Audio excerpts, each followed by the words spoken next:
Let's look at the tail of the tape, brought to you by Science. Science Extreme Supplements available at GNC stores nationwide. Marcio Cruz, 27 years of age, Kunihara, 30. A height advantage of 4 inches for Cruz and an astronomical 8-inch reach difference. When the action begins, our referee in charge of this contest is Big John McCarthy.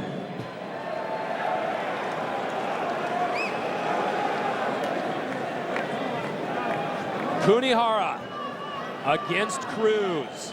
Which style will end up being the better this evening? The question is, Joe, and we've talked about this for a few days, for Kunihara, do you throw a guy to the ground who wants to be on the ground? Yeah, that is true. And, you know, the other thing we were talking about, reach advantage. There is a reach advantage for Cruz, but he's not really a striker, so I don't know if that even comes to play because he wants to be on top of Kunihara. I mean, you can see right away his striking, his stance is a little goofy. Right away takes him to the ground. He's in guard. Peidapano's on his back. Peidapano looks as calm as a cucumber. He just isn't even phased.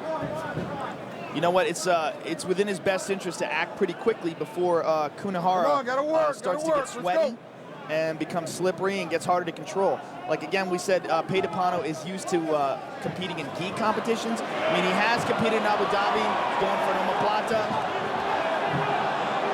He's got a hold of that arm. I mean, he's got an incredible grip. Trying to get that arm lock.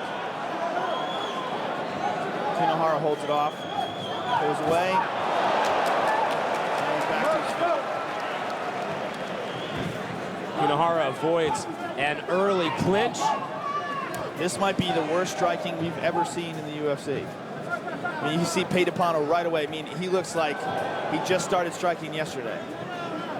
This is his mixed martial arts debut, and again, he is a Brazilian Jiu-Jitsu legend. When you say legend, that is for sure. He's won the World Championships in Jiu-Jitsu 6 different times. 8-time Pan American Jiu-Jitsu champion.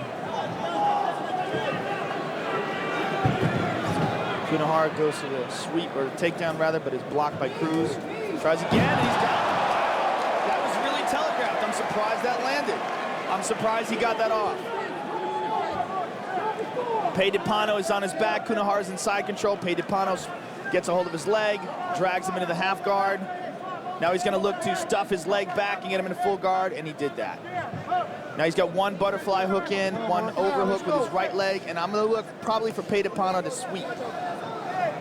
He's either going to try to sweep or he's going to try to isolate an arm. He's got long legs. He's got a good guard, but again, like we said before, this is a guy who's primarily, his background is in fighting with the gi. Come on, gotta work. Kunihara able to get Peidapano on the mat, on his back twice already in this first round, trying to capitalize.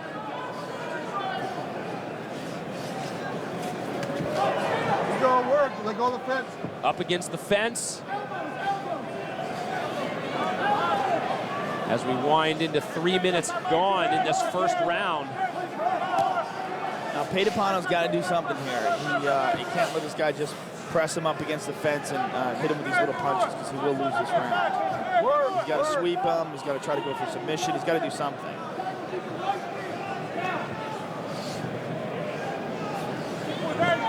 The good news for him is Kunihara isn't a devastating striker. He's not a great submission guy. He's a judo guy. The audience is starting to get bored. Peidapano figuring out what he can and can't do against Kunihara. That's a weird play. Big John McCarthy decides to stand up. Very good call by Big John McCarthy. The problem is standing him up, and neither one of these guys are strikers.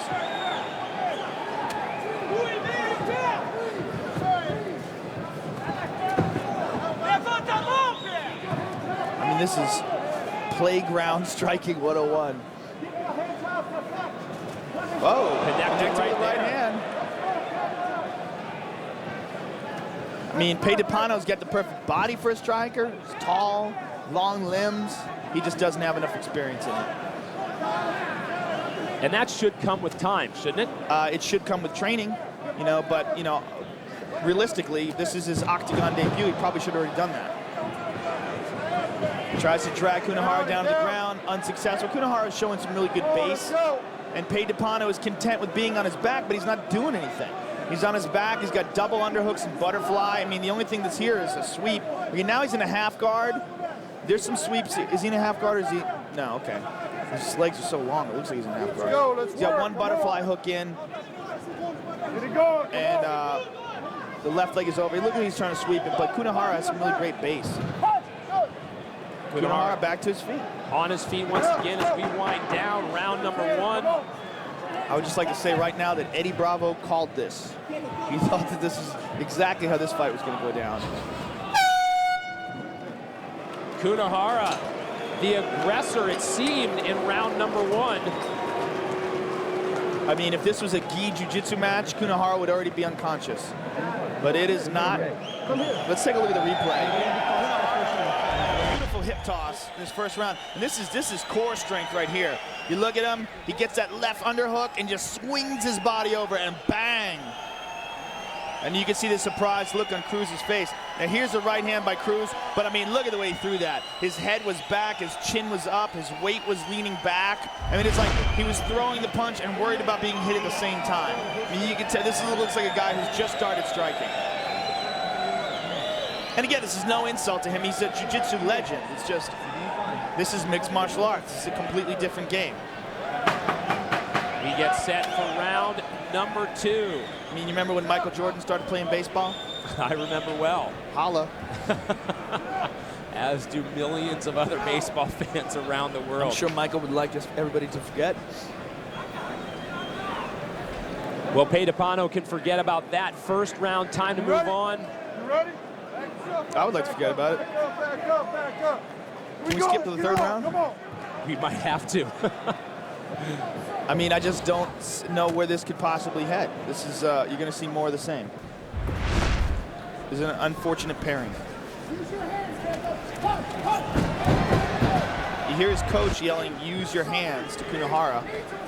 But, you know, Kunihara is, he's no Jerome LeBanner either. He's off the fence. Let's go. Couple body shots. Really no force behind it. And he gets with a throw. Kunihara's got some excellent throws. Guillotine. No, slip right out of it. You know, it's very hard to catch Pedipano. And now they're both very slippery, so it's going to be even harder to catch somebody. Pedipano's on top, though. This is much better for him. Pass, nice. He's in side control. Kunihara's up. He's got his back. And now, got the over-under. Now we might see something. He's got the rear naked choke. He's got it. He's sticking his tongue out. He knows it's over. Tap. Very nice. It is all over in the second round. Beautiful transition. He went from the over-under a la Marcelo Garcia, spun around to the back, got the hooks in, and put him out. Kunihara looked in control, Joe, early, but what a great move, as you said. Let's take a look at the replay. Kunihara makes the mistake of letting Pedipano get an overhook and an underhook. Overhook with the right, underhook with the left. Spins around to the back, gets the right hook in. Kunihara steps up, left hook goes in, locks it on. He sticks his tongue out because he knows it's over. Let's send it to Bruce Buffer for the decision. Ladies and gentlemen, at 1 minute 2 seconds of round number 2, referee John McCarthy has called a stop to this contest due to a tap out from a rear naked choke, declaring the winner, Marcio Pedipano Cruz.